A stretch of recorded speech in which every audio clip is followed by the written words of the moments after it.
Well, sekarang kan rupiah kemarin udah sempat nyentuh harga 17.300 ya, dan itu hampir tertingginya sejak krisis 98 kalau nggak salah ya kan. Udah blue chipnya nggak perform, rupiahnya depresiasi pula. Jadi ruginya 2 kali lipat gitu. Makanya yang kita lihat dari kemarin investor asingnya itu berbondong-bondong keluarnya itu gede banget. Aku expect untuk di bulan Mei ini bakal sangat-sangat seret liquidity-nya di market. Lalu untuk Q2, Q3 mungkin harusnya perang udah selesai di Q2 ya. Kalau Q2 setelah Q2 ini perangnya juga belum selesai, aku akan sangat-sangat bearish ya. Stance-nya terhadap market kita mungkin consider untuk full cash dan gak trading sama sekali. Ada nggak teknik dari papa yang sebenarnya udah nggak relevan buat zaman sekarang? Buat generasi Wah. Gen Z itu udah nggak relevan buat Wah. kamu. Nanti kalau aku jawab diketawain sama papa. Nih anak tahu apa sih?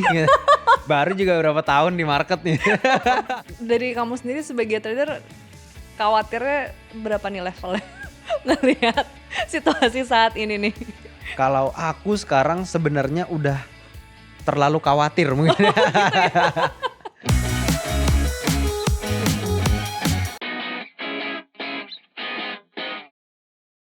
Hai cuanomis di sini, apa kabarnya di sana? Apakah ada kabar di antara kalian yang lagi harap-harap cemas, pusing gitu ya melihat bagaimana pergerakan di market? Yaudah kita mending curhat aja sama sosok yang satu ini, masih muda tapi semangatnya luar biasa ya di market. Itu ada Emir Parengkuan. Iya, Terima alhamdulillah. kasih Emir sudah hadir ke Cuanomis Liputan 6. Thank you banget Kariska udah diundang juga. Gimana kabarnya melihat market beberapa hari terakhir ini?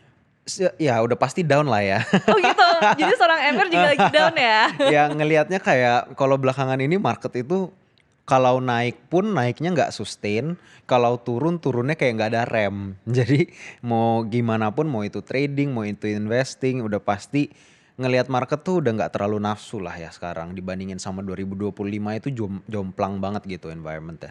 Tapi kalau dibandingin awal tahun ini deh, kan soalnya pas trading halt kan di awal tahun ya, di Januari akhir. Iya, Januari akhir. benar. Kalau dibandingin sama Januari akhir itu gimana situasi sekarang? Kalau di Januari akhir itu sebenarnya masih banyak kepanikan yang irasional ya kan. Jadi kita masih bisa nyari opportunity itu sebenarnya banyak kalau hoki megang cash.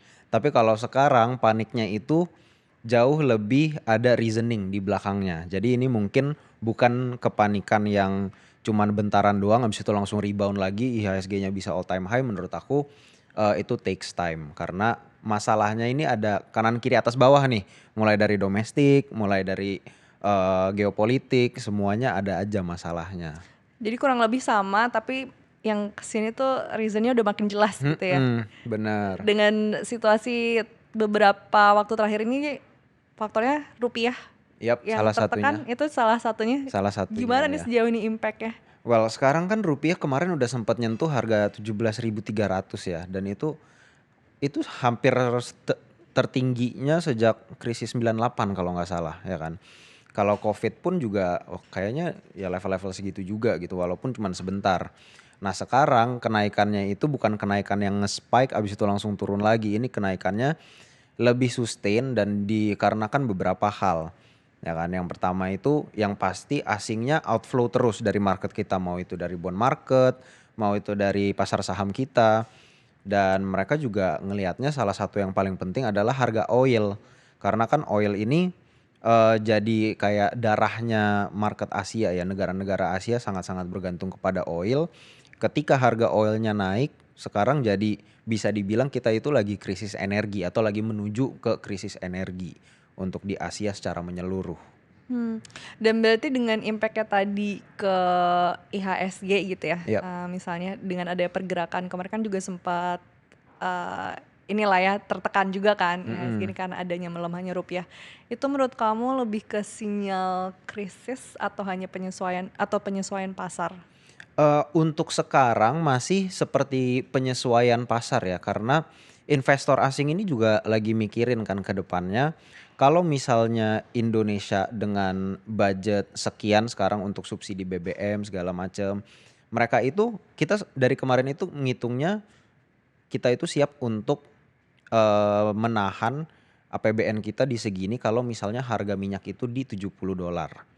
Nah sekarang harga minyaknya itu terakhir aku cek ada di 110-an, ya kan. Jadi itu naiknya udah jauh banget, udah hampir 50%, mungkin ya sekitar 40%-an lah. Jadi pasti investor asing juga udah mulai khawatir kalau Indonesia itu APBN-nya nggak bisa nahan di bawah 3%. Lalu selain itu juga mereka harus mikirin kalau misalnya APBN-nya nggak kuat, fiskalnya bermasalah, udah pasti rupiahnya makin lemah lagi. Yang artinya mereka nggak bisa masuk ke pasar saham karena mereka yang pertama blue chip kita nggak perform. Yang kedua udah blue chip-nya nggak perform, rupiahnya depresiasi pula. Jadi ruginya 2 kali lipat gitu. Makanya yang kita lihat dari kemarin investor asingnya itu berbondong-bondong keluarnya itu gede banget. Kayak hari Jumat kemarin aja dalam satu hari bisa outflow di BCA itu 2 triliun. Hmm. Dan itu gede banget kan, 3 triliun total di market, 2 triliun dari BCA sendiri. Gitu. Jadi kedepannya kita harus memperhatikan bahwa rupiahnya ini ada di level-level yang bahaya sebenarnya.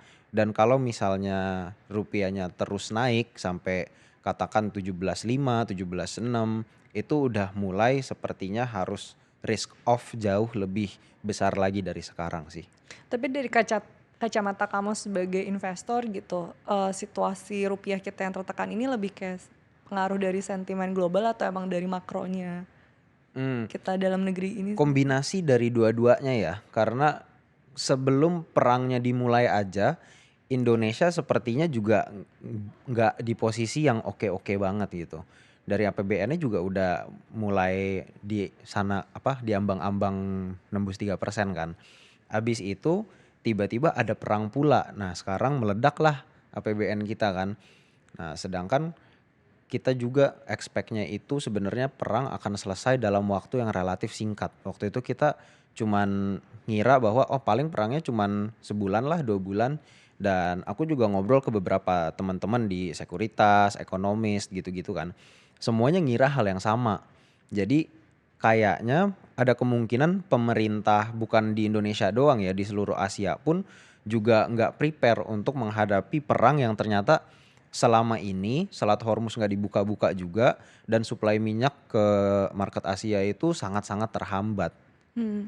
Dan sejauh ini kan memang banyak yang tertekan gitu kan market kita. Mhm. Tapi ada nggak sih emiten saham yang diuntungkan gitu Mmm, dengan situasi saat ini? iya mungkin yang paling,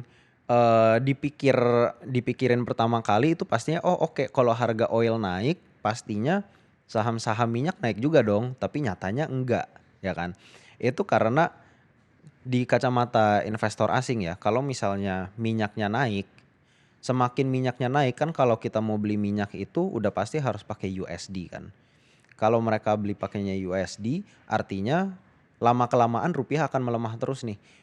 Kalau rupiahnya melemah terus, udah nggak worth it lagi untuk masuk ke IHSG karena ada currency risk itu tadi. Nah makanya ketika perangnya itu mulai pertama kali ya, memang benar harga saham minyak itu masih naik, tapi sehari doang. Setelahnya itu beberapa hari kemudian walaupun minyaknya tetap naik, saham-saham oil ini tuh masih ketekan karena asingnya berbondong-bondong jualan gitu, karena mereka takut sama rupiahnya, bukan sama emitennya.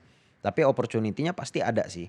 Kalau sekarang itu aku ngelihatnya ada sektor-sektor lain yang menarik, contohnya kayak fertilizer atau pupuk gitu kan. Ada salah satu emiten yang ada di bisnisnya salah satunya adalah di segmen itu dan banyak orang yang nggak realize bahwa pupuk ini juga mayoritas source-nya itu adalah dari Selat Hormuz Hmm. traffic-nya.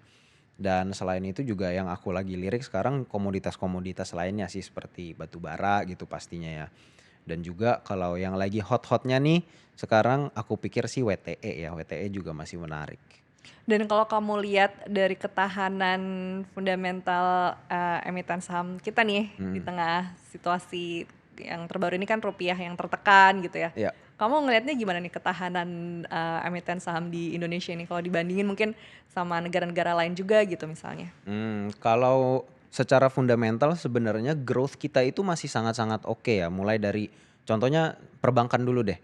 Perbankan kita itu growth-nya sebenarnya masih bagus banget, jauh di atas ekspektasi, tapi, mmm di semua kepanikan itu pasti penurunan harganya jauh melebihi harga wajarnya itu berapa. Jadi mungkin yang harus kita perhatikan juga ke depannya, kita harus menilai market psychology-nya itu seperti apa sih sekarang gitu kan. Apakah sekarang lagi orang-orang semuanya panik atau mulai udah ada harapan-harapan bahwa marketnya ada rebound gitu kan. Tapi kalau sekarang ya kelihatannya masih belum ada tanda-tanda sama sekali sih dari foreign flow-nya, aliran dana asing. Mereka itu masih keluarnya banyak banget di banking kita kan. Walaupun sebenarnya bagus secara kinerja gitu. Jadi aku juga ke depannya banking itu juga salah satu yang paling aku perhatiin ya. Soalnya itu kan jadi tulang punggung indeks kita lah bisa dibilang. Dan ketika banking kita kena teken segitu dalamnya, sekarang udah approaching level-level COVID kan.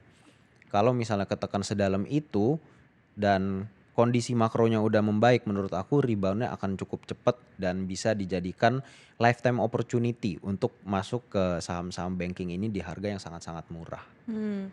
Kalau saham Konglo? Saham Konglo sekarang masih sulit ya, karena kita kan terimbas sentimen MSCI. Yang di 2025 itu MSCI kayak jadi primadonanya gitu kan. Semua emiten pengen ngincernya MSCI, semua narasinya MSCI gitu. Tiba-tiba di Januari kemarin pintunya ditutup tuh sama MSCI kan. Jadinya nggak ada yang bisa masuk, nggak ada yang bisa keluar, makanya market kita panik lah. Tapi Konglo itu banyak yang tumbang di tahun ini, banyak juga yang justru malah bersinar. Nah ini kan kita bisa menerka-nerkakan, kok bisa dia masih bersinar di kondisi yang nggak menarik kayak sekarang. Ada MSCI lah, ada perang lah, domestik kita dari fiskalnya kurang kokoh lah, segala macem gitu kan. Nah menurut aku dari emiten-emiten Konglo ini yang masih bisa bertahan, itu harus diperhatikan sekali karena artinya dia itu leadernya, dia itu yang masih bisa bergerak di dalam kesulitan dan harus kita pantau terus emiten-emiten Konglo tersebut karena mereka menjadi garda terdepannya bisa dibilang. Iya, karena kan kalau tahun lalu kan lumayan sangat jadi penguat buat IHSG kita juga kan. Betul, betul. Terus ketahanan IHSG kita per April ini gimana kamu melihatnya? Wah, agak-agak sulit sebenarnya ya karena kan kalau kita lihat top 10 market cap kita deh di IHSG. Itu kan sebenarnya didominasi sama saham-saham Konglo juga yang pertama. Ya, yang kedua ada juga saham-saham banking kayak BCA, Mandiri dan kawan-kawannya gitu, Telkom. Dari blue chipnya sih udah pasti nggak perform. Kalau BCA kita hold selama 3 tahun aja kita masih minus gitu returnnya kan. Dan kalau saham Konglo ini juga sedikit tricky karena ternyata contohnya kayak kemarin ada beberapa saham Konglo yang menjadi weightingnya itu sangat-sangat besar di IHSG tapi masuk high concentration list. Nah ketika mereka masuk high concentration list kemungkinan besar artinya di review MSCI bulan Mei nanti akan ditendang kan dari indeks MSCI ini. Kalau ditendang udah pasti outflow-nya cukup besar. Ketika outflow-nya besar nanti pasti market kita kena tekan lagi gitu. Jadi menurut aku kalau sekarang ya stance kita itu harus lebih ke kita prepare for the worst. Kita siapin cash dulu, selalu harus ada porsi cash. Dan ketika semua bad news-nya udah lewat, udah mulai bottoming, kita jadi punya amunisi lagi nih untuk baru lebih agresif lagi ke market. Nah ya itu gimana nih berarti sekarang mengatur komposisi portofolio saham, karena coba deh kita list dulu apa aja sih nih faktor-faktor yang lagi mempengaruhi. Tadi kan Banyak ya. tadi MSCI Iya. ya kan. Ada MSCI, ada rupiah, ada juga fiskal, harga oil. Dan dari keempat ini kayaknya yang paling paling apa namanya mempengaruhi sih itu ya. Yang paling mempengaruhi. Itu kan yang sangat mempengaruhi apa market di Iya. Indonesia ini. Jadi gimana nih untuk mengelola komposisi portofolionya? Kalau mengelola komposisi portfolio tentunya pasti semua orang beda-beda ya. Kalau aku cuma bisa ngomong dari kacamata trader aja nih karena aku juga trading gitu kan setiap harinya. Kalau aku sendiri sekarang porsi cash itu ada di sekitar 70%-an, 70-75%. Karena setiap hari kalaupun aku beli saham, aku nggak berani untuk nginepin, saham aku. Karena tanpa, makro yang jelas, arah rupiah juga masih depresiasi terus, oilnya nggak turun-turun, kemarin udah sempet turun ke, 90 bahkan 80-an tapi langsung nge-spike lagi ke 100-an gitu kan. Jadi masih terlalu banyak faktor-faktor yang bergerak sehingga aku nggak bisa predik nih ke depannya IHSG itu probability wise akan naik atau turun. Jadi nggak wise sebagai trader untuk nginepin barang menurut aku di era-era seperti sekarang. Makanya aku perbanyak porsi cash dan ketika udah mulai confident lagi, semuanya udah mulai jelas, barulah nanti agresif bisa masuk cukup besar lagi ke market baru. Oke, menunggu sampai jelas ya. Mhm. Sejauh ini ada prediksi nggak outlook 2026 bakal gimana berarti? Sepertinya sih yang pertama kita harus lewatin bulan Mei dulu ya. Bulan Mei itu ada yang review MSCI tadi, itu pasti semua orang juga akan menunggu-nunggu sebelum deploy capitalnya secara besar-besaran, dan yang kedua itu di bulan Mei banyak banget liburan kan. Kalau orang-orang liburan di tengah kondisi seperti ini udah pasti mereka semua narik duitnya dari pasar saham. Karena itu ya hal logisnya memang seperti itu kan. Jadi, aku expect untuk di bulan Mei ini, bakal sangat-sangat seret liquidity-nya di market. Lalu untuk Q2, Q3 mungkin harusnya perang udah selesai di Q2 ya. Kalau Q2 setelah Q2 ini perangnya juga belum selesai, aku akan sangat-sangat bearish ya. Stance-nya terhadap, market kita mungkin consider untuk full cash dan nggak trading sama sekali. Oh ya, akan Iya, ngambil keputusan kayak gitu? betul. Eee, apakah juga ada nanti investasi jangka panjangnya juga tetap ada gitu? Kalau investasi jangka panjang sekarang aku cuman punya di beberapa saham yang memiliki corporate action. Jadi aku punya Mmm. safety net-nya itu corporate action. Jadi kalau misalnya harga sahamnya turun banyak pun nggak apa-apa karena kedepannya akan ada corporate action yang, bukan menjamin ya tapi probability wise itu akan sangat-sangat condong ke harga sahamnya ujung-ujungnya akan naik lagi. Tapi selain itu juga aku menyisihkan, beberapa uang di reksadana pasar uang tapi secara persenan sebenarnya, dikit banget gitu dibandingkan sama portfolio di pasar saham. Oke. Jadi, perbankan masih ini nggak, oke nggak? Kalau misalnya masih drop lagi ya, menurut aku sangat-sangat oke karena kalau Mmm. contohnya kayak BMRI gitu kan. Sekarang aja yield-nya kalau nggak salah itu ada di kisaran 9%-an gitu.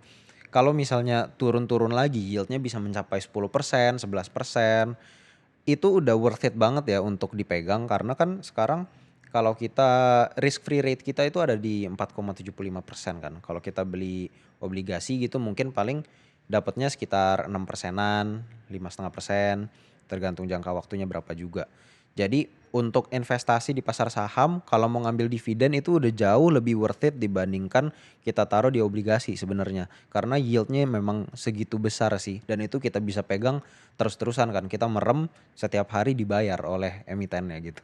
Jadi buat yang lagi newbie nih sekarang, trading nggak ini dong, lagi tidak gimana ya, Kurang kondusif ya, kurang kondusif ya? kurang Atau kondusif emang. jadi mending cari yang dividen aja atau gimana nih? Menurut aku ya, kan di 2026 ini banyak banget investor retail yang baru masuk ke market Mhm. kan. Dan memang, reason-nya itu salah satunya karena di 2025 itu enak banget. Mau beli saham Konglo apapun itu udah hampir pasti naik gitu. Jadi, banyak juga hampir semua teman-teman aku di 2025 itu portfolionya bisa 100%, 200%. Dan itulah yang bikin banyak orang tiba-tiba tertarik nih untuk belajar saham gitu. Cuma mereka sayangnya tertariknya itu udah telat ketika udah di pucuk-pucuknya nih gitu. Nah di 2026 menurut aku untuk orang-orang yang baru belajar itu yang pertama jangan nyerah kalau rugi. Karena semua orang hebat yang aku temuin itu at some point pasti rugi besar dulu sebelum mereka sukses. Jadi mau itu trader, mau itu investing, pasti ada kala di mana mereka jatuhnya jatuh banget gitu, hampir pincang bahkan. Tapi gimana cara kita menghadapinya yaitu yang pertama kita harus cari jati diri kita dulu di market nih, mau jadi mana? Mau jadi investor, mau jadi trader, mau jadi scalper, atau mau jadi yang mungkin lebih ke swing trading gitu kan. Itu kita harus cari dulu jati dirinya dan setiap style itu punya em, kebutuhannya masing-masing. Mulai dari kesabaran, kedisiplinan, cara analisanya semuanya berbeda kan. Nah, jadi kalau sekarang baru belajar, yang pertama kalau trading itu butuh waktu belajarnya. Itu yang pasti itu butuh banget trial and error. Jadi mungkin sisihkan dana relatif kecil dulu sih kalau untuk trading ya, apalagi di kondisi kayak sekarang kan kurang enak.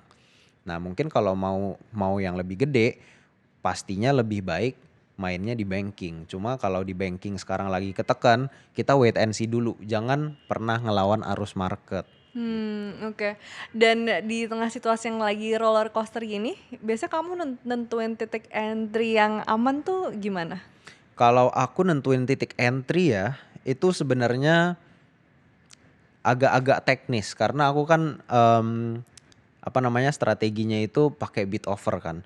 Jadi ada beberapa pola gitu di bid offer yang udah aku sering perhatikan di mana teori dasarnya adalah aku mencari saham-saham yang retailnya itu berbondong-bondong pengen keluar, tapi ada salah satu pihak mau itu institusi, smart money ataupun emitennya sendiri yang ngumpulin saham ini secara masif gitu. Jadi semua barang retail diserap oleh pihak tersebut.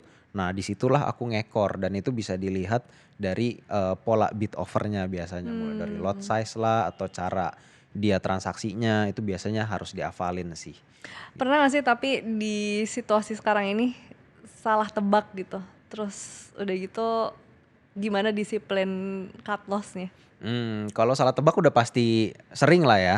Tapi kan kalau aku sendiri itu tradingnya lumayan sistematis. Mungkin 75% sistematis, 25%-nya itu baru yang aku mikir sendiri, harus case by case gitu kan. Sistematis tuh berarti pakai AI atau pakai Belum robot pakai atau AI sih, cuma oh, udah ada strateginya sendiri yang harus aku ikutin di setiap trade gitu kan. Jadi kalau dibilang salah udah pasti sering, cuma menghadapinya udah nggak terlalu mikirin ya karena as simple as kalau misalnya saham ini udah nggak sesuai kriteria dari sistem aku, langsung dijual aja. Udah. Udah itu dan itu salah satu cara untuk kita overcome kesulitan psikologis dari trading kan. Kita bikin suatu framework yang jelas, ketika framework itu udah nggak masuk di suatu saham, artinya kita udah harus keluar, gitu aja. berarti buat yang baru juga pengen terjun ke trading ini, kamu nyaranin mereka juga punya tools tertentu gitu gak sih? Atau gimana? Kalau untuk yang baru belajar trading yang pertama pastinya utilize AI ya. Karena AI itu Mmm. sekarang kan udah luar biasa hebat mau menganalisa kayak analis-analis Wall Street pun mereka bisa sebenarnya. Kita tinggal nge-prompt-nya aja yang pinter-pinter kan. Jadi dengan era AI ini menurut aku there is no reason untuk kita tidak mengerti makroekonomi. Karena semuanya tinggal ditanya di AI dia langsung jawab gitu. Kita bisa pelajarin. Nah, untuk kedepannya kalau mereka emang beneran mau serius trading, biasanya untuk menjadi trader yang profitable itu butuh waktu kira-kira sekitar 2 tahun, 3 tahun. Jadi ada baiknya menggunakan masa-masa sulit untuk belajar. Jadi ketika masa-masa bullish-nya datang itu kita udah siap untuk nangkep momennya. Mmm. Banyak juga yang kebalikannya. Mereka belajarnya di masa-masa bullish, tapi ketika masa bearish-nya datang mereka nggak tahu nih cara menghadapinya gimana. Jadi ya uang yang udah dihasilkan di masa bullish-nya itu tiba-tiba ludes semua dan banyak orang yang aku kenal seperti itu sih. Oke. Dan kalau misalnya tadi kita balik lagi ke situasi market di Indonesia ini ya, Mhm, tadi kan banyak asing akhirnya banyak yang keluar juga kan dengan iya. situasi yang ada. Emang market kita masih belum bisa, bertumpu pada retail lokal aja ya atau gimana kalau menurut Mmm, kamu? sebenarnya datanya interesting ya karena kalau kita lihat foreign transaction kita itu dari beberapa tahun ke belakang sebenarnya menurun, ya kan. Kalau kita lihat patokannya dari BCA deh misalnya. Mmm. BCA itu foreign ownership-nya 5 tahun yang lalu sekitar 35%. Kalau kita lihat sekarang foreign ownership di BCA sisa 30%. Yang artinya dalam kurun waktu 5 tahun mereka ngeluarin barang itu 5%. Dan itu kan banyak banget kan. Mereka lepas 5%, kebanyakan retail yang nampung gitu. Jadi dari data transaksinya aja, retail kita itu sekarang mencakup 50% dari total transaksi harian IHSG. Tapi kenapa kita nggak bisa sebagai retail menggerakkan market berbondong-bondong, ya kan? Hmm. Jawabannya adalah yang pertama kita itu sebagai retail nggak ada koordinasi, di mana kita ada ratus ribuan orang di market, tapi semuanya ini decisionnya beda-beda gitu kan. Ada yang jual, ada yang beli, dan sahamnya pun random. Dibandingin sama sisa dari 25%-25%-nya lagi dari total transaksi IHSG, yaitu asing dan juga institusi.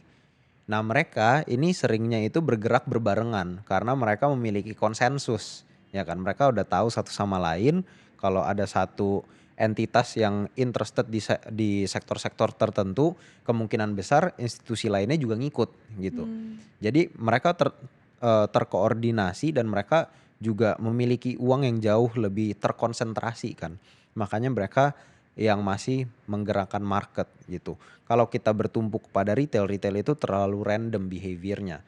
Bahkan kalau sekarang aku perhatiin ya, foreign-nya itu pun juga bukan foreign yang seperti dulu. Dalam artian sekarang itu foreign transaction-nya didominasi oleh algoritma. Jadi mereka cuman mencari saham-saham yang lagi rame, volumenya besar, lagi kita tradingin, lalu mereka tradingnya by algo aja. Bisa sehari masuk, besoknya langsung keluar lagi. Jadi nggak ada akumulasi yang signifikan dalam waktu yang cukup lama gitu. Menarik ya. Mm-mm. Tapi yang newbie-newbie-nya juga makin banyak gitu ya, Kang, dari retailnya juga sekarang. Banyak banget ya, banyak banget termasuk kan aku kan juga sering ya, aku sekarang kan muncul di sosmed segala macam. Mm-mm. Sekarang jadi tiba-tiba banyak teman-teman yang tadinya nggak tertarik sama sekali, tiba-tiba nanya, "Mir, masih boleh beli Bumi nggak?" gitu. Wah, ini ketika mereka nanya ya di otak aku, wah bahaya nih, kayaknya harus jual nih. Nah, nah, tapi ya kan berarti kan banyak tuh yang nyari info lewat media sosial juga. Mm-mm. Kamu ada tips nggak sih gitu buat temen-temen bedain mana yang emang ini tuh cuman gorengan aja, yang emang ya ini cuman gorengan dan ibaratnya nggak ada value-nya lah gitu, sama Mm. emang yang saham ini ada value-nya gitu. Maksudnya untuk ngebedain saham-saham yang emang lagi viral tapi emang dia punya value-nya gitu, bukan yang Mm. istilahnya gimana ya? Karena kan Cuman kita banyak ya iya iya, influencer yang ngasih contoh ini dan benar, ya banyaklah di media sosial gitu benar banget. info-info tentang saham ini. Iya, ini salah satu yang paling sulit untuk dilakukan sebenarnya karena investor-investor retail kita juga banyak yang masuk saham setelah berita keluar kan. Dan ujung-ujungnya ketika berita keluar itu ada liquidity tambahan di saham kita. Nah, salah satu problem terbesar di IHSG adalah menurut aku liquidity. Di mana kalau misalnya kita masuk dengan jumlah yang sangat-sangat gede, mau itu puluhan miliar gitu kan contohnya. Kadang-kadang di sahamnya itu, sahamnya bisnisnya bagus, ya, performance-nya oke. Cuma kalau masuknya segitu gede nggak bisa keluar, susah, nggak ada liquidity. Nah makanya itulah kenapa sering ada sebutannya sell on news. Karena nyatanya adalah semua pemain-pemain besarnya itu udah tahu informasi sebelum informasi tersebut keluar di berita. Karena memang ada ekosistemnya sendiri antara sekuritas dan juga aset manajemen gitu kan. Mereka itu semuanya udah berteman lah. Jadi kalau kita udah lihat di news itu harusnya kita beranggapan bahwa oke, ini semua orang sekarang udah tahu dan apakah momen ini akan dijadikan exit liquidity oleh orang pihak-pihak yang udah mengumpulkan sahamnya di bawah atau ini masih lanjut. Dan perbedaannya itu biasanya apakah story ini masih timelinenya itu masih lama. Contohnya kalau misalnya ada berita injek aset atau corporate action gitu kan. Apakah corporate actionnya masih 5 bulan lagi, 1 tahun lagi, atau ini tuh justru lebih ke ekspektasi yang nggak ada bobotnya. Contohnya kayak mau diakuisisi, tapi diakuisisinya dengan valuasi yang super duper mahal gitu.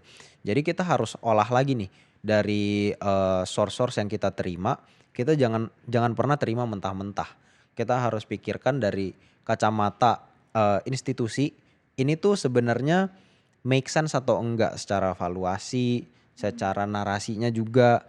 Dan kalau misalnya sahamnya ini terlalu, ya pasti kita sebagai trader udah punya stock universe sendiri lah ya. Kita tahu mana saham yang beneran bisa kita ngikutin, bisa menghasilkan return yang oke, dan mana saham yang market cap-nya itu terlalu terlalu kecil sehingga kalau ada berita pun biasanya sebutannya apa ya, pump and dump lah ya, Hmm. gitu.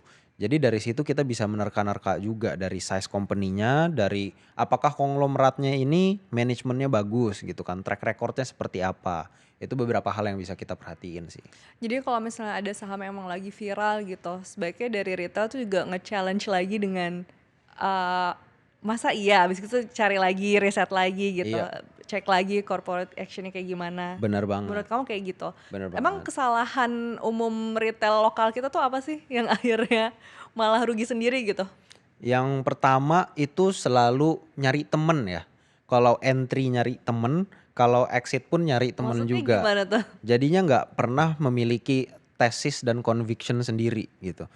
Mereka Oh, harus antara ngikutin temennya atau influencer lain gitu kan. Kalau kalau dia masuk ini, gue juga masuk ikut deh gitu. Kalau dia keluar baru gue keluar deh gitu kan. oh itu ya yang emang sama dia tuh nggak di filter lagi gitu maksudnya ya? Betul. Jadi terlalu bergantung dengan keputusan orang lain. Padahal uangnya uang mereka sendiri gitu. Hmm. Jadi itu salah satu yang paling penting juga kalau di market kita harus memiliki conviction dan tesis sendiri dan gimana caranya kita membangun conviction dan tesis itu. Kalau misalnya belum bisa, artinya belum siap untuk masuk ke pasar saham dengan dana yang besar. Karena itu sangat-sangat beresiko. Kalau misalnya kita ngikutin orang, bisa aja dia ngomong A ternyata yang dilakuin B gitu kan. Kita kan nggak pernah tahu kan. Mhm mhm. Oh jadi itu kesalahan utamanya. Nah kamu kan juga suka edukasi tuh. Yap. Ada gak sih yang mungkin dari follower kamu gitu atau retail yang biasa ngikutin edukasi dari kamu marah-marah ke kamu gara-gara ngerasa dirugiin gitu? So far alhamdulillah nggak ada Oh ya. berarti sudah teredukasi semua ya bahwa Iya. keputusan ada di masing-masing gitu ya? Karena dari awal kan aku juga selalu nekenin approach aku itu bukan sesuatu yang 100% fix bakal menghasilkan cuan. Proses yang aku pakai adalah gimana caranya kita memperbesar probability kita sehingga risk to reward-nya itu masuk dan kalau misalnya kita rugi pun nggak apa-apa. Yang penting kita repeat prosesnya setiap hari yang sama dan kalau misalnya memang prosesnya prosesnya ini profitable, in the long run akan menghasilkan return yang oke juga kan. Jadi Hmm. kalau misalnya secara short term ada rugi-rugi ya itu sesuatu yang normal gitu. Ya, ya. Dan itu juga yang harus semua retail tahu bahwa ya kerugian itu kayak udah rugi itu udah jadi sesuatu hal yang akan pasti beriringan gitu gak sih Bener, bener, dalam bener. menjalani Soalnya investasi ini? ngelihat trading itu ada dua tipe trader ya menurut aku. Ada trader yang melihat trading ini kayak cuman sarana untuk mencari uang sampingan. Jadi mindsetnya itu udah sedikit salah menurut aku karena mereka melihatnya lumayan lah kalau gua trading mungkin bisa dapat 1 juta liburan gratis kemana gitu kan atau ya makan gratis sekali 2 kali di mall gitu kan. Dan ada juga trader yang melihatnya ini tuh kayak bisnis dan setiap bisnis ada expense-nya dan ada revenue-nya gitu kan. Kalau di dalam trading expense-nya adalah ketika kita cut loss dan kita sebagai trader tugasnya hanya gimana caranya kita memperbesar margin bisnis kita. Dari setiap cost yang kita keluarin per rupiahnya, gimana caranya kita memperbesar revenue kita dari setiap cost rupiah yang kita keluarkan gitu. Jadi Hmm. kalau kita mikirnya dengan kacamata seperti itu, kita akan jauh lebih serius kan tradingnya kan. Kita jauh lebih serius dan nggak ngelihat trading ini sebagai hal yang sepele gitu. Nah, tapi secara realistisnya juga di titik kapan seseorang itu bisa menjadikan trading ini tuh utama penghasilan apa, penghasilan utama lah gitu? Penghasilan sehari-hari Heeh gitu heeh ya. heeh. Menurut aku ini sangat-sangat susah dan aku nggak menganjurkan ke siapapun sebenarnya untuk jadi full time trading. Mmm. Kalau dalam kasus aku itu hoki karena terlahir di keluarga yang sangat-sangat berkecukupan alhamdulillah. Jadinya, yang pertama aku mulai trading pun, jadi punya safety net kalau rugi nggak apa-apa masih bisa didanain oleh orang tua. Tapi ketika, nggak semua orang kan punya, kemampuan yang sama ya, dalam artian kalau mereka gagal, belum tentu bisa bangkit lagi secara finansial itu bakal sakit banget gitu dan butuh waktu untuk bangunnya. Jadi kalau mau jadi full time trader menurut aku yang pertama, udah harus punya, investasi di pasar, apa namanya, di reksadana dulu. Kalau reksadana pasar uang, reksadana pendapatan tetap gitu ya contohnya udah lumayan oke dan dari situ pun udah bisa menghidupi, barulah, menjelajah ke trading. Karena trading itu kita nggak pernah tahu sebulan kita bisa menghasilkan atau enggak. Apalagi kalau udah berkeluarga kan, itu sangat-sangat risky sebenarnya. Kalau kita udah berkeluarga, pengeluaran kan udah pasti tiap bulan ada lah ya, dan itu cukup besar pastinya. Kalau misalnya kita nggak bisa nutup, kebutuhan tersebut dari trading, itu mungkin kita bisa aja kalau marketnya lagi nggak enak gitu, kita bisa dalam setahun 12 bulannya rugi loh. Nah Mmm. pertanyaannya, siap nggak untuk menghadapi kerugian tersebut sambil menghidupi keluarga gitu. Jadi untuk yang pengen full time trading, harus dipikir mateng-mateng bahwa ini adalah, eee, profesi yang sangat-sangat stressful, yang sangat-sangat beresiko. Kalau misalnya gagal, itu yang, impact-nya bukan ke kita doang, kalau misal kita punya keluarga semuanya kena impact-nya juga, gitu. Iya, bukannya untung malah rugi banyak ya Iya, dengan, apa namanya, menjadi full time trader ini. iya. Dan karena gini kan, kan Emir Gen Z ya kan, banyak di Iya. luar sana Gen Z juga mungkin pengen kayak Emir juga gitu kan, Iya. baru lulus kuliah gitu atau mungkin lagi, ngeiniin apa ya, baru ya fresh graduate lah gitu, Mhm. terus pengen langsung jadi full time trader, mungkin dari Emir nggak begitu menyarankan gitu? Enggak sih, aku lebih prefer untuk, reksadana dulu ya, minimal aku selalu patokannya itu uang di reksadana dan di RDN minimal banget itu sekitar 50 sampai 100 juta. Mmm. Kalau tanpa ada modal yang berarti, misalnya kita cuman trading menggunakan, Rp1 juta. Kalau kita return-nya 100% aja, dan itu kan hal yang sangat sulit sebenarnya untuk mendapatkan return 100%. Dari 1 juta kita cuma ubah jadi 2 juta. Mendingan daripada pusing-pusing cari return 100%, kita gedein active income-nya dulu, gitu. Kan kalau di Jakarta fresh grad gitu ya mungkin ada di sekitar UMR gitu kan. Kalau misalnya fresh grad-nya dari luar negeri biasanya jauh lebih gede gitu. Ya lebih baik untuk besarinnya dari situ dulu sih, lalu kita tabung-tabung-tabung, ketika udah punya modal yang oke, barulah kita nyemplung ke pasar saham apalagi trading gitu. Jadi, step-stepnya harus yang paling pertama active income dulu, yang kedua investasi, yang ketiga barulah trading, karena trading itu yang paling beresiko. Iya ya, jadi nggak bisa ujuk-ujuk, "Wah udah dapet nih gaji pertama langsung mau sisihin buat trading," itu no ya? Menurut aku enggak sih, Itu nggak wise nggak gitu ya, wise, sangat iya, sangat tidak nggak wise. wise. Iya iya iya. Dan kalau dari Emir sendiri, kenapa akhirnya memutuskan untuk trading? Memang aku sebenarnya kayak obsessed ya. I'm obsessed with being right sebenarnya. Mmm. Jadi dari awal, mmm, aku kan baru 2021 ya nyemplung ke pasar saham. Cuma waktu itu juga baru lulus kuliah, belum yakin juga apakah mau serius di bidang ini atau enggak. Cuma ketika beli saham pertama aku, itu tiba-tiba cuannya oke banget lah sekitar 30%-an. Dan dari situ kan aku langsung mikir, wow waktu itu masuknya 500 ribu, dapat 30% 150 ribu. Cuma kalau masuknya 500 juta, gila juga gitu Oh, kan. dia pertama Rp500.000? Rp500.000. Dan dari situ langsung kepikiran kan, wah apakah benar semudah ini nyari uang di pasar saham gitu kan. Jadi ke depannya langsunglah mulai trading-trading. Ternyata nggak semudah itu, justru sulit banget. Karena dengan metode yang aku pakai waktu itu, aku ulang ke saham-saham lain ternyata nggak bekerja gitu kan. Kenapa? Aku nanya gitu, kenapa nggak bekerja? Oh ternyata ini. Nah setiap kali aku punya pertanyaan, itu ketika udah kejawab, habis kejawab lahir 50 pertanyaan baru. Jadinya dari situ selalu kayak belajar terus gitu sampai sekarang pun aku masih belajar terus kan di pasar saham. Ada aja hal-hal baru setiap harinya yang pasti aku pelajarin karena pasar juga sifatnya kan dinamis ya gitu. Jadi yang bikin aku tertarik banget sama pasar saham sebenarnya semua orang punya chance yang sama untuk menjadi orang yang sukses. Perbedaannya adalah di waktu yang dituangkan di capital market dan modal starting awalnya itu berapa.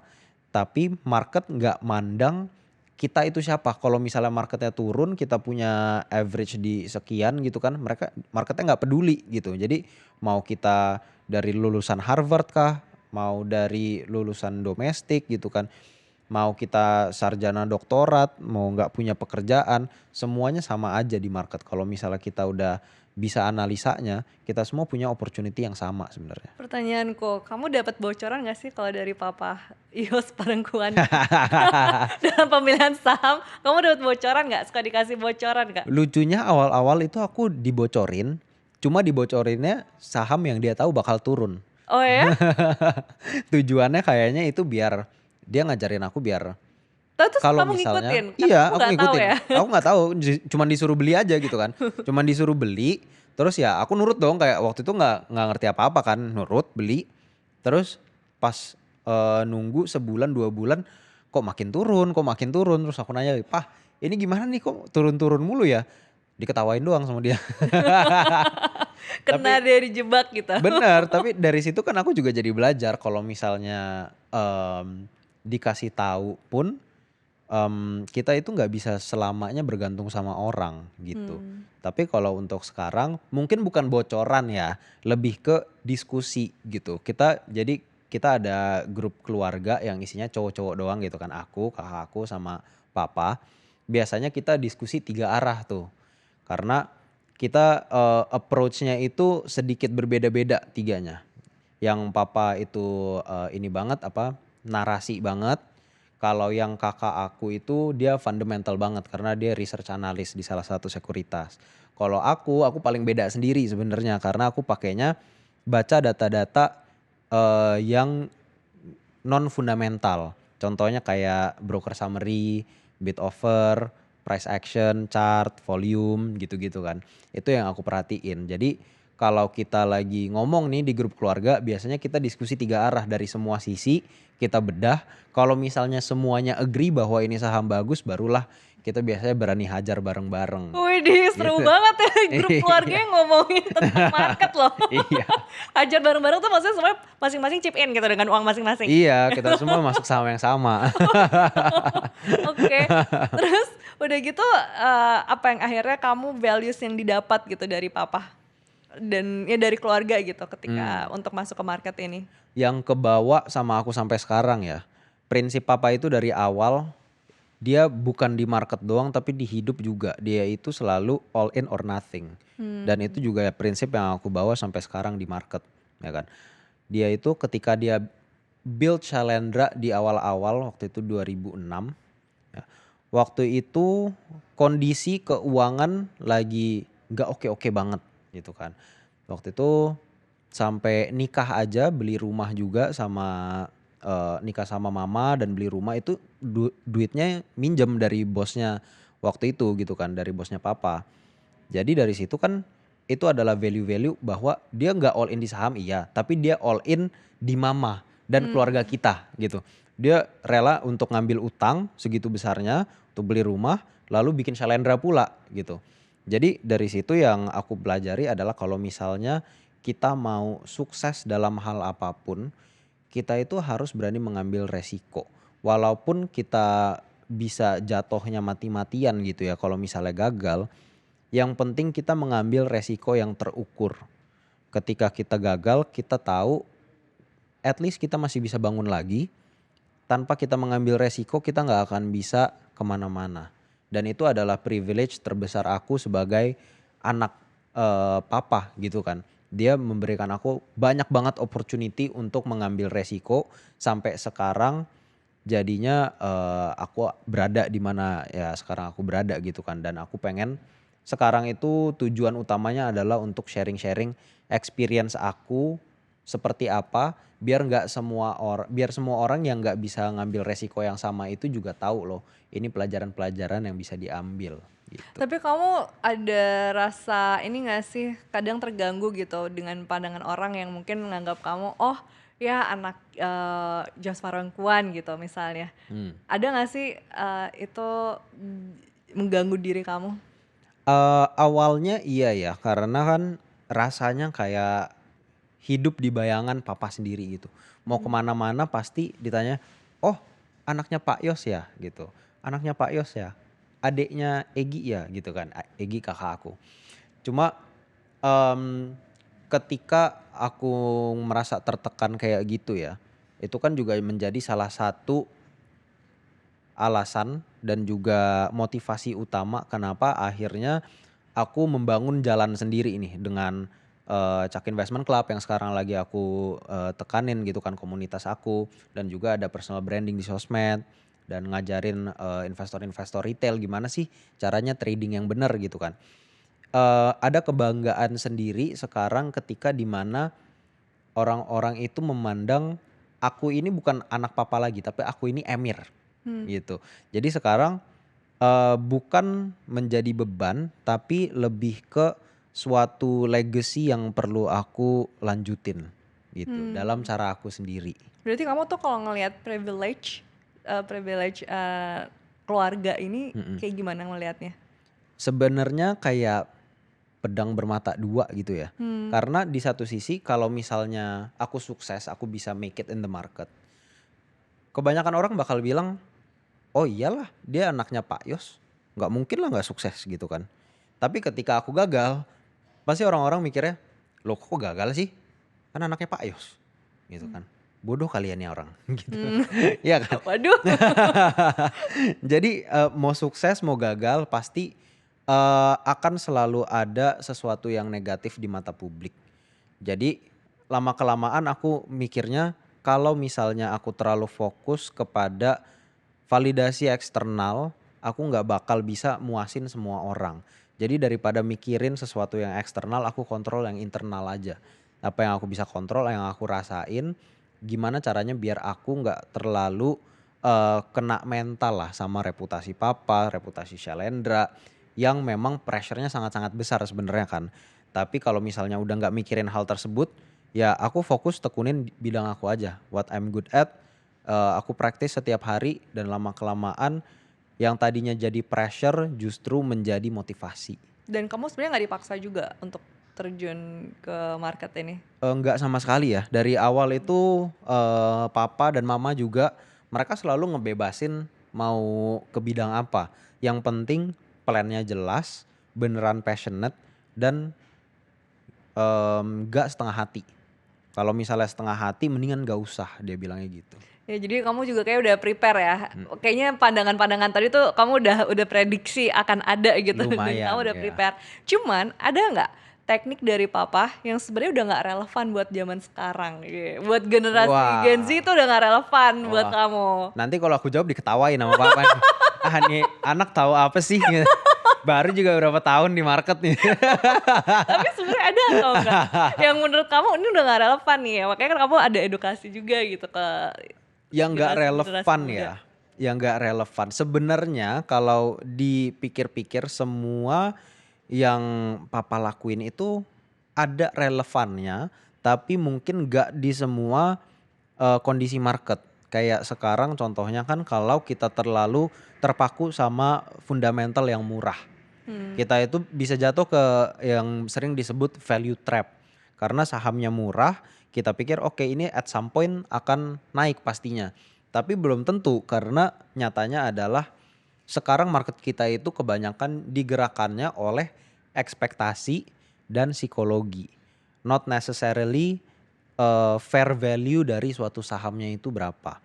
Jadi ketika marketnya itu lebih bergerak dengan emosi dan ekspektasi kayak tadi ya, akan sering timbul situasi di mana marketnya itu nggak rasional kayak sekarang. Contohnya kayak saham-saham perbankan kita kan udah murah banget kan, tapi nyatanya ya turun aja terus gitu. Nah, ada nanti titiknya di mana ketika semua orang udah bener-bener desperate, udah nggak terlalu mandang saham-saham banking, mereka jualan semuanya saham bankingnya cut loss, tapi nanti ada shift di mana marketnya itu udah mikir ini selling pressure-nya itu udah terlalu berlebihan. Ini tuh lebay.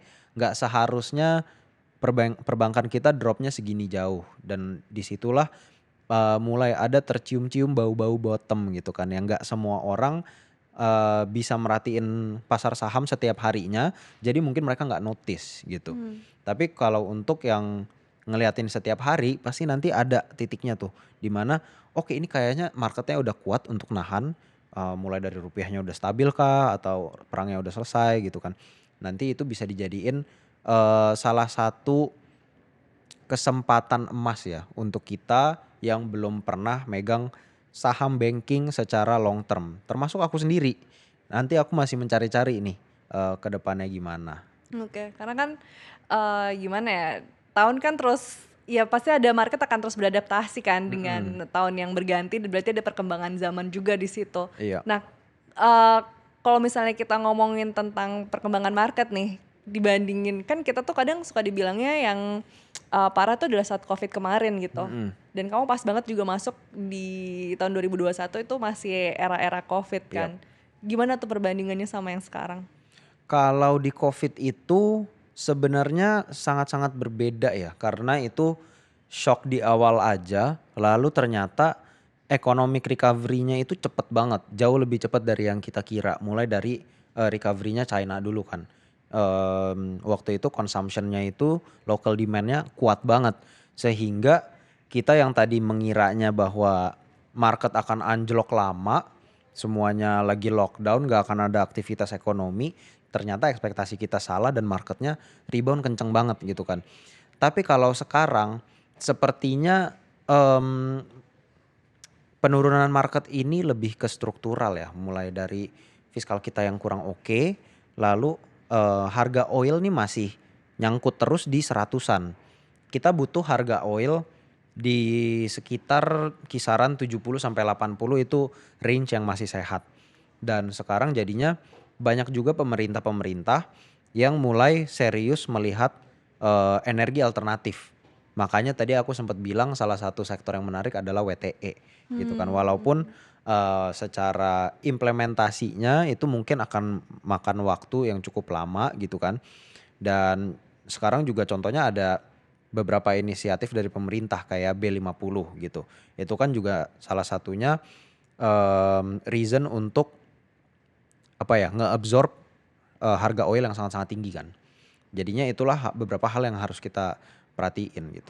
Kalau fiskal tuh termasuk ini juga kali ya, APBN kita ya, yang sempat defisit juga. Betul. Itu akan ngaruh banget ke asing kah nanti dalam melihat makroekonomi kita atau gimana nih impact-nya? Pastinya ya, sekarang asing sih kelihatannya lagi nggak ada appetite sama sekali untuk masuk ke market kita.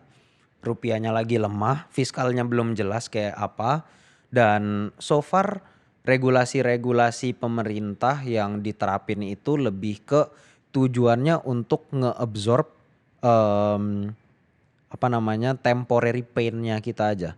Jadi bukan untuk ngerubah secara struktural ke depannya akan selalu oke nih APBN kita, tapi lebih ke gimana caranya kita ngeabsorb harga oil yang setinggi ini gitu. Jadi mungkin ke depannya kita harus memperhatikan juga kan dari kebijakan pemerintah ini seberapa efektifnya. Apakah kita akan memangkas cost dari government spendingnya atau gimana caranya kita biar fiskal kita nih lebih dalam ranah-ranah yang oke lah gitu. Oke, dari kamu sendiri sebagai trader khawatirnya berapa nih levelnya ngelihat situasi saat ini nih? Kalau aku sekarang sebenarnya udah terlalu khawatir mungkin. Gimana tuh? Karena aku percaya price discounts everything, di mana data-data yang available di market itu akan merefleksikan semua informasi yang available di publik gitu. Jadi ketika marketnya itu udah mulai drop, especially di saham BBCA ya, yang menjadi tulang punggung dari IHSG sendiri sejak udah lama banget. Dan BCA ini penurunannya sangat-sangat mengkhawatirkan karena tren besarnya itu udah mulai patahkan.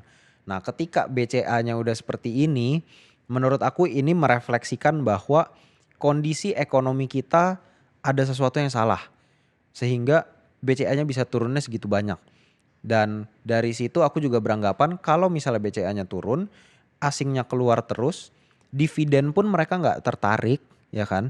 Nggak ada inflow yang berarti di saham-saham dividen tinggi. Artinya kalau ya aku kan bukan pakar ekonomi, jadi aku nggak bisa menebak ke depannya regulasi seperti apa, apakah APBN bakal tembus 3% jauh atau enggak gitu. Aku nggak punya datanya. Cuma yang bisa aku lihat adalah reaksi market sekarang itu sedang pricing in bahwa ekonomi kita memang lagi dalam masalah. Dan ketika marketnya pricing in seperti itu, tidak wise untuk kita betting against the market. Lebih baik kita nonton aja dulu. Kita lihat marketnya mau ngapain. Ketika marketnya itu udah mulai stabil mencari titik-titik equilibriumnya gitu kan, barulah di situ kita mikir lagi action kita ke depannya seperti apa. Tapi untuk sekarang masih kurang oke sih. Jadi kamu sendiri sekarang juga lagi ngendorin diri nih, lagi Banget sih. nggak apa ibaratnya nggak agresif juga gitu ya? Iya, nggak sama sekali. Kalau seminggu 2 minggu yang lalu mungkin aku udah sedikit lumayan agresif karena dari perangnya sendiri sepertinya udah mulai ada deeskalasi. Terus Irannya pun juga udah sempat announce bahwa Hormuz dibuka gitu kan. Jadi aku udah sedikit lebih agresif. Tapi lama kelamaan leading indikator yang aku pakai adalah harga oil aja. Kalau harga oil semakin tinggi, aku semakin gak agresif di IHSG. Semakin harga oilnya turun, semakin agresif aku di IHSG. Mudahnya seperti itu ya. Jadi ketika aku lihat harga oilnya tiba-tiba kemarin nge-spike lagi ke seratusan, aku langsung reduce semua posisi dan sekarang pegang cash lumayan besar in percentage portfolionya ya. Pernah sampai rugi berapa banyak sih? Ya bukan di situasi ini aja ya, mungkin selama kamu terjun di trading ini pernah ngalamin kerugian besar nggak sih? Pernah banget, pernah banget. By percentage mungkin sekitar 50% dari portfolio itu pernah. Kalau secara dari satu saham ya, itu minusnya mungkin yang paling gede 15%, tapi nominalnya ya 20% adalah hampir 20%, tapi nominalnya ya sangat-sangat besar gitu kan. Dan dari situ juga baru-baru ini sebenarnya karena MSCI gitu kan. Oh, kamu kena yang MSCI Benar, kemarin? iya salah satu korban juga. Kamu salah satu korban. Karena Nggak itu dapet kan bocoran juga? surprise announcement kan. Oh, Kita kita semua pikir bakal di akhir bulan gitu dia announce-nya. Tapi ternyata itu di tanggal 28. Jadi kita nggak ada yang ngira bahwa MSCI-nya bakal ngeluarin announcement di tanggal itu. Jadi ya itu aku di posisi lagi ngumpulin suatu saham. Kebetulannya saham ini tuh nggak terlalu liquid. Jadi nggak bisa langsung sekali keluar gitu. Dan ketika ada pengumuman MSCI ini langsung ARB sahamnya. Jadi ya alhamdulillah bisa keluar sih di ARB-nya ya. Cuma secara nominal sakit juga. Gitu. sakit juga ya meskipun nggak terlihat itu Sakit juga. berdarah-darah juga gitu. Iya. Dan sejauh ini keuntungan yang paling berkesan itu pas kapan? Paling berkesan sih di 2025 tentunya ya. Karena alhamdulillah aku itu mulai profitable di tahun 2024. Jadi di situ juga performance-nya udah sangat-sangat oke. Lalu di 2025 marketnya luar biasa hebat banget gitu kan. Naiknya kayak gila-gilaan. Jadi profit yang dari 2024 Sampai itu berapa tuh? compounding lagi di 2025. Wih, sampai berapa persen? Kalau dalam kurun waktu 2 tahun itu ya, sekitar 527%. Karena ya kebetulan aku juga suka ngitungin gitu kan, untuk, return-nya per tahun berapa. Jadi ya tahulah angka persisnya. Tapi ya di Q1 tahun ini turun jadi sekitar sisa di bawah 500%-nya lah. Karena ya lumayan juga kan dari yang pas MSCI crash itu megang beberapa barang, barangnya semuanya ARB. Dan dari situ kegerusnya lumayan banyak, sekarang lagi mencoba untuk recover. Waduh, berarti kita merata ya semuanya sempat merasakan hype-hypenya di 2025 dan memang di awal 2026 sampai sekarang semuanya mengalami ujian yang sama. Yap, bener Kalau banget. begitu Emir, buat teman-teman yang sedang mengalami ujian saat ini apa nih kira-kira pesannya? Pesannya selalu lebih baik kalau kita belajar di masa-masa sulit ya. Masa sulit ini juga jangan jadiin masa-masa seperti ini jadi patokan, oh ternyata market itu sekejam ini. Enggak, ini sebenarnya dari aku trading di 2021 sampai sekarang bisa dibilang market paling kejam ya sekarang. Jadi jangan dipatokan bahwa jadikan patokan bahwa ini market normal, ya ini market yang sangat-sangat abnormal dan ini lagi susah-susahnya memang. Semoga ke depannya marketnya akan membaik dan kalau misalnya teman-teman lagi nyangkut gitu ya di sahamnya, mungkin dicari tahu nih kalau sahamnya apakah sahamnya menghasilkan dividen, itu yang pertama. Kalau enggak itu ada sedikit-sedikit reason untuk cut loss. Karena dananya ini bisa kita puterin untuk belajar lagi, kita bisa trial and error lagi kan, masuk saham ini, masuk saham itu, analisa sendiri, kita cari tahu lagi kesalahan kita di mana. Jadi kalau dana kita parkir doang, apalagi nggak ada dividennya, yang pertama kita nggak akan dapat duit, yang kedua nggak akan dapat ilmu. Jadi harus puterin tuh duitnya tuh untuk kalau kita mau belajar menjadi trader maupun investor. Oke, kalau begitu terima kasih banyak ya Emir Thank you. telah sharing ke kita semua. Semoga semuanya jadi ini ya lebih kuat lagi menghadapi market yang Amin, termasuk kata aku Emir juga. lagi kejam nih ya kan lagi kejam nih. Biar kita sama-sama menguatkan gitu ya. Iya. Oke, kalau begitu demikian untuk Cuanamics kali ini, sampai bertemu di topik lainnya. Sampai jumpa.